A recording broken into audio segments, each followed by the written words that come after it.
Hey guys, how's it going? Michael Troy here, and today we got something special. We're doing a Cartoonist Kayfabe double feature. We're going to be looking at Red Room by Ed Piskor, number 3, and Afrodisiac by Jim Rugg, the host of Cartoonist Kayfabe. You know, I'm sort of like a baby version of their channel, so I thought I'd show them some love and look at some of their work. So let's get into it. We'll look at Afrodisiac first. So I've been more familiar with Ed Piskor's work. I don't know, it seems more out there and maybe more stuff that would be instantly appealing to me, like Red Room. I kind of like that dark horror. And X-Men Grand Design was cool. Haven't checked out Hip Hop Family Tree yet. Guess I should do that since he's a freaking, Eisner winner. But, but I was less familiar with Jim Rugg, so I picked this up on eBay, just looking through his whatever was there, and this appealed to me because, I don't know, I kind of like the 70s and the blaxploitation stuff, so I thought it might be fun. I like this. This is a cool cover. I kind of wasn't expecting this format. I think this was serialized, and this is the collection, but it's Ad House Books. I guess that might be Jim Rugg's self-publishing thing or whatever. It's a collection, but the art's cool. Now, it's by Jim Rugg and Brian Maruca, so I think he's a writer, so I think everything else is by Jim Rugg. And Jim Rugg is a lot of fun. In case you have, I'm sure you've been enjoying the alternate or variant covers he's been doing for Red Room. Like the Love and Rockets cover is really cool, and now there's a new one that they just showed for the next issue of Red Room number 4 with the Spawn variant, and it is like so cool and so dead on. I think that something that makes like an homage cover like very good is if you nailed it, and he's been nailing it. So cheers, props.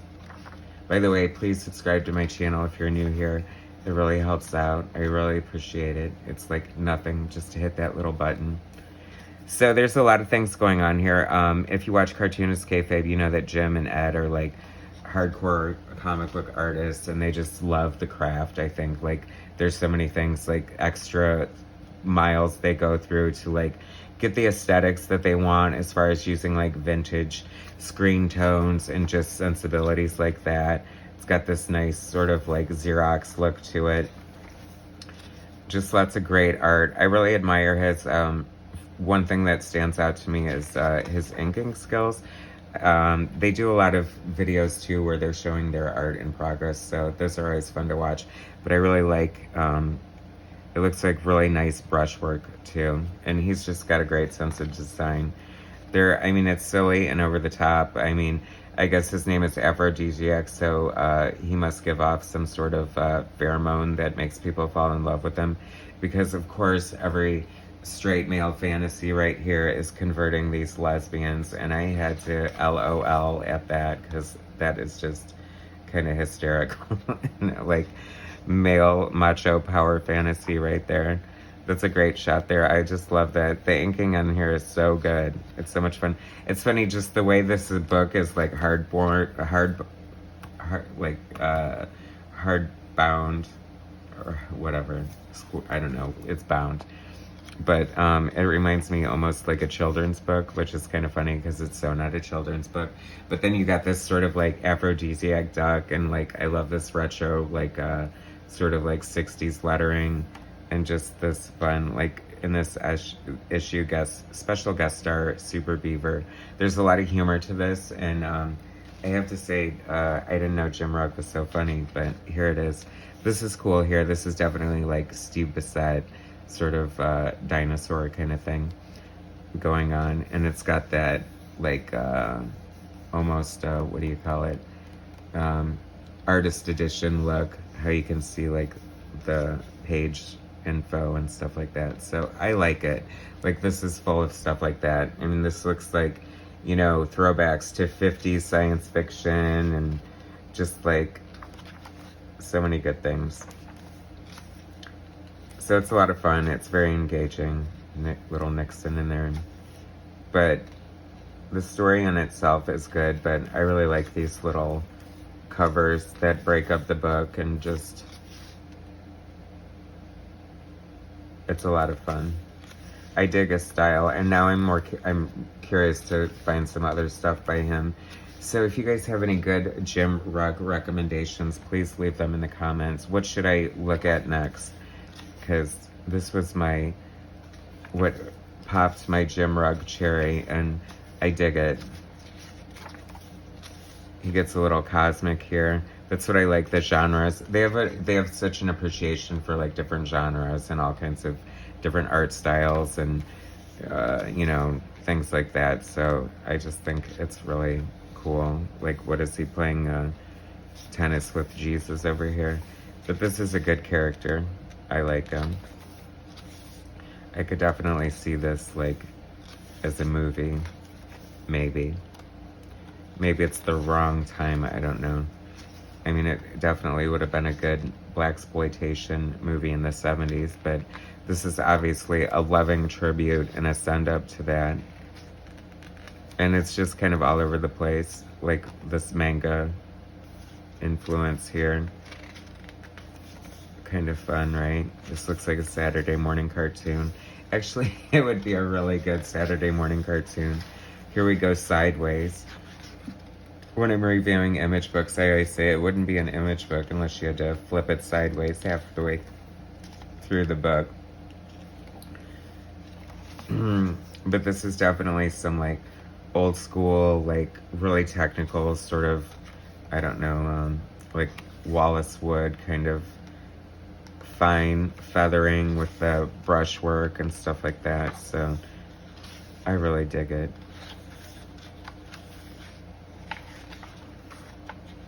It's an artistic tour de force. Lots of good stuff in there. Oh, but it's kind of naughty. I'm thinking that Rugg's a little horny. But that's okay. Adult comics are viable and good and great. So that was Afrodisiac. So, like I said, I think you should check that out. It's fun. I really like it.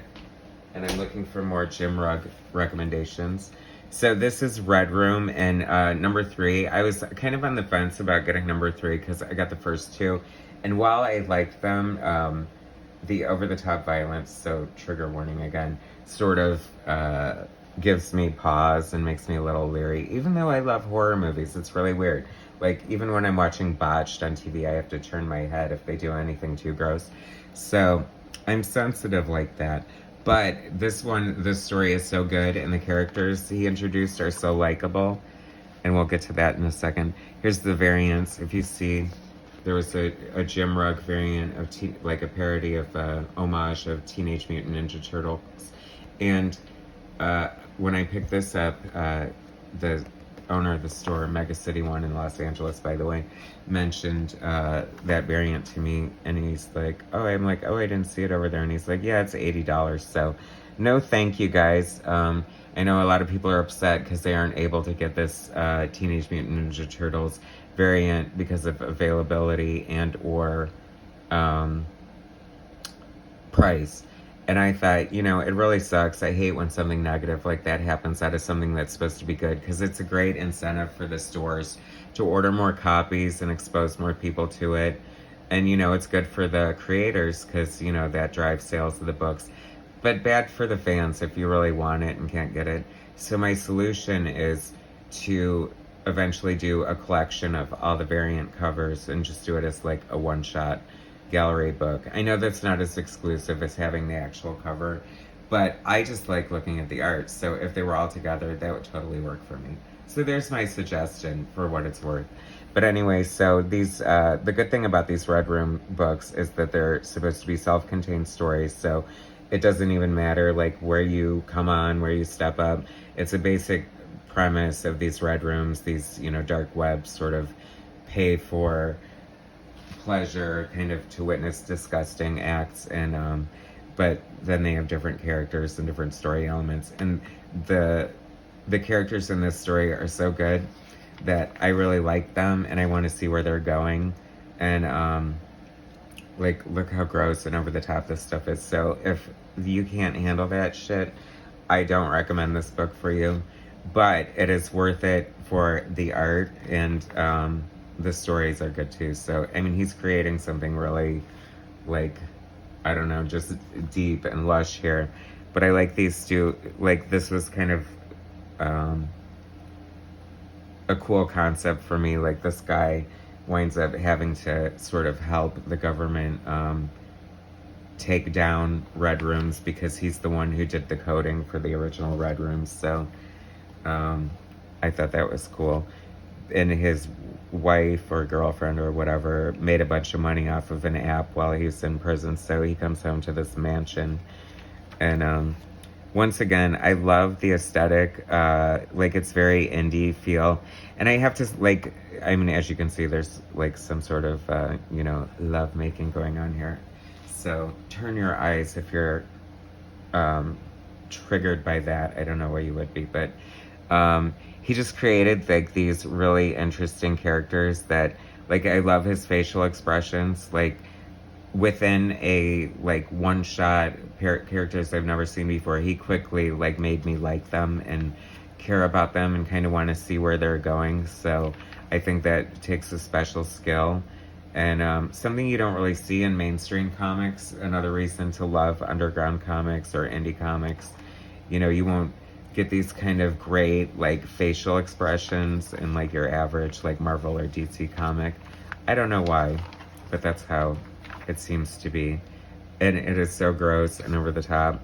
That's a cool character, like that old Dr. Deathmask kind of influence. There's lots of great, I mean, you can see some influences here.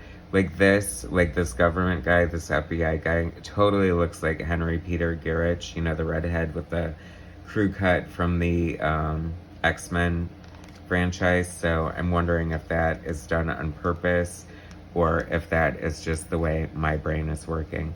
And so these are nice, slick pages here. This is great printing. It's black and white, but he does this sepia tone like all over the page to give it a certain kind of look. I'm curious to see what it would look like in like just straight black and white, if that would be different. I think it might show off the art a little more, but it definitely might be too bright for the tone of the story.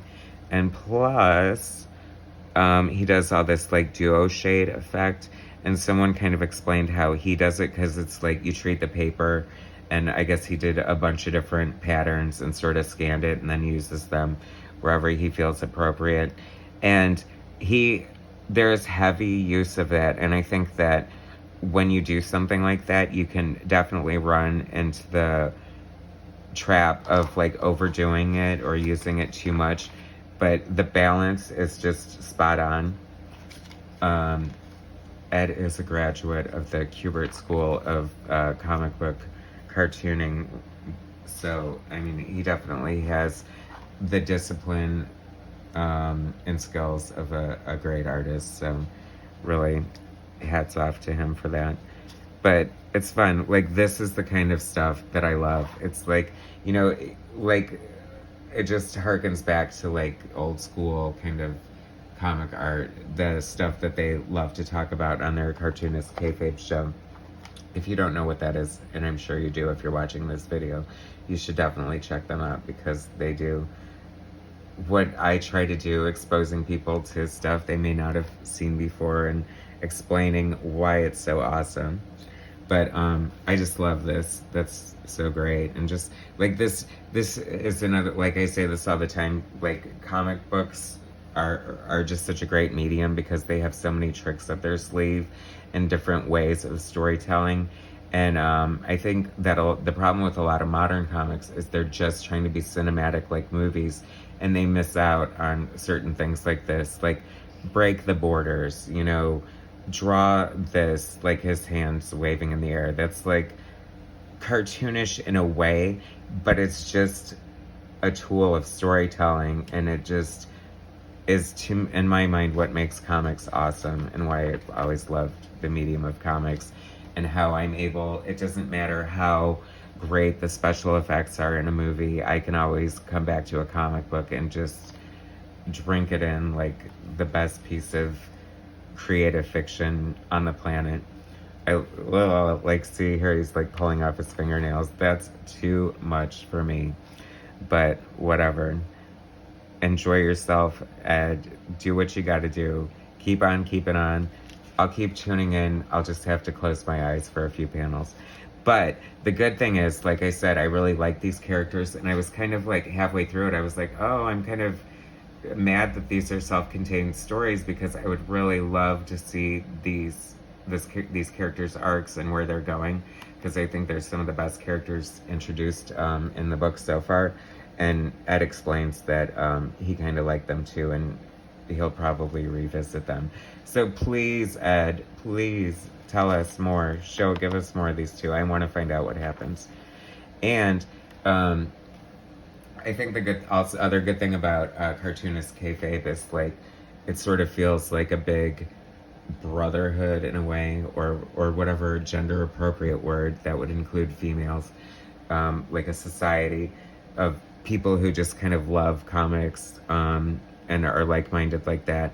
So he's gotten a ton of fan art, and it's like not even just like crappy fan art, like it's truly amazing. Like I just love this looks so good. And you know, someone to take the time to make this painting, you can tell you got something special going on when people respond to it so much like this. So that's another fun aspect of this book. You know, you can send in a piece of your art and sort of be part of it. I feel like the Kayfabers are pretty fan friendly and good guys like that. So I appreciate that about them. It's so funny. At first, I was like, oh, that kind of reminds me of Stephen Platt, and it's an homage after Platt. Yeah, if you're going to do an homage, you have to recognize the original, right? And this is coming in August. August already. Well, it is August, so I guess that'll be out soon. But anyway, so that is my little double feature, happy hour, Jim Rugg and Ed Piskor, Cartoonist Kayfabe, double feature. If you guys only watch their channel, know that they're amazing creators and you should definitely seek out their work. I really appreciate you watching. Please subscribe to my channel, hit like, share my content, and I'll bring you some more later. Thanks, guys.